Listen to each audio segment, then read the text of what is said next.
treatment for diabetes mellitus. In diabetes mellitus, it is random. First, we have to check the random glucose test.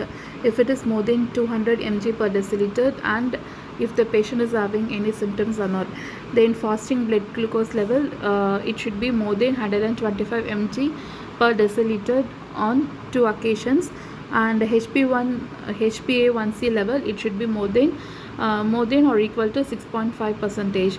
So if the patient is having all these things along with the symptoms like polyuria, polydipsia and polyphagia, then we can confirm that the patient is having diabetes. Okay, so for the diabetic patient, what the treatment we can give? Okay, so we are having the treatment. Let's see one by one. First one is lifestyle modification. So in the lifestyle modification, we have to do the exercise for 30 minutes, and we have to maintain the proper diet, like carbohydrate restricted diet, and weight loss should be there. Okay, so if you are doing all these things, the HbA1c level will be reduced by 1%. Okay, then we have to ask the patient to come for follow back in 3 months, and we have to check for HbA1c level. Okay, and if the patient is having any if the patient is having HbA1c level is less than 7 amrina, we have to follow this same lifestyle modification. If it is not reduced to 7%, if the patient is having 7.5 or 8 like that, we have to go for next is metformin. Okay, so if the patient's HbA1c level is again 7, only 7 means, then we should not go for any medications, because it may cause hypoglycemia. Hypoglycemia is much dangerous when compared to the hyperglycemia. Okay, so the next step is we have to go for metformin. Okay, so metformin, so why we are going for this metformin na, it will inhibit the hepatic glyconeogenesis. Okay, so we can go for the metformin. Again, we have to come for the follow-up. If the HbA1c level should be reduced. Okay, if it is not controlled abdina, we have to go for second drug along with that metformin. Okay, second drug. What are the second drug regimen means? First one is sulfonylurea.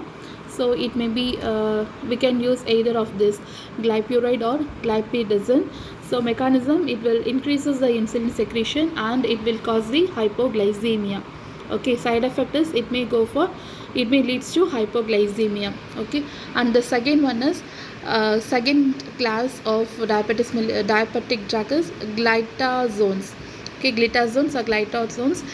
Here the drugs may be rosiglitazone and pioglitazone. Okay, it will increase the insulin sensitivity, so that the patient may go for weight gain will be there. Okay, and the third class is SGLT2 inhibitors. So example for this class is gliflozins. So it will inhibit the glucose and absorb the inhibit glucose absorption from renal tubules. So in the urine, more amount of glucose can be excreted. Okay, so the patient may get urinary tract infection. So after the genital care should be given properly. Okay, next last drug is DPP4 inhibitors. So example is sitagliptin and celecoxib. Okay, so this will block the action of DPP4, which destroys incretins. This incretins potentiate the insulin effect, so the glucose level will be get reduced. Okay, so the patient may have only the neutral weight. Neutral weight is there will be no weight loss or there will be no weight gain. Okay, so these are all the 4 drugs. What are the 4 drugs? 4 classes: sulfonylurea, glitazones, SGLT2 inhibitors, and DPP4 inhibitors. Okay, and then we have to ask the patient to do the HB1AC level. Okay, again if it is not controlled அப்படின்னா we can go for triple therapy. Triple therapy is nothing but along with this metformin, along with this second drugs, we have to add one more drug.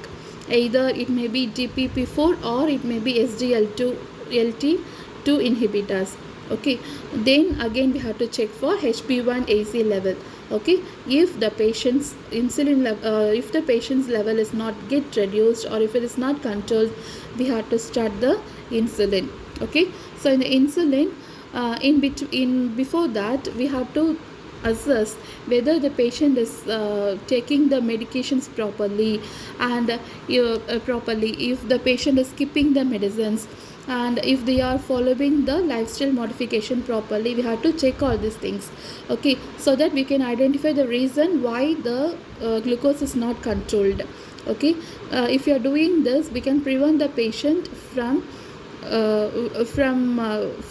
following the wrong medications, because if they are not maintaining proper lifestyle modifications and if they are not taking proper medications properly, then what will happen? If if the patient come for the follow-up and we may see that the diabetes is not controlled or the glucose level is not controlled, we may go for insulin therapy.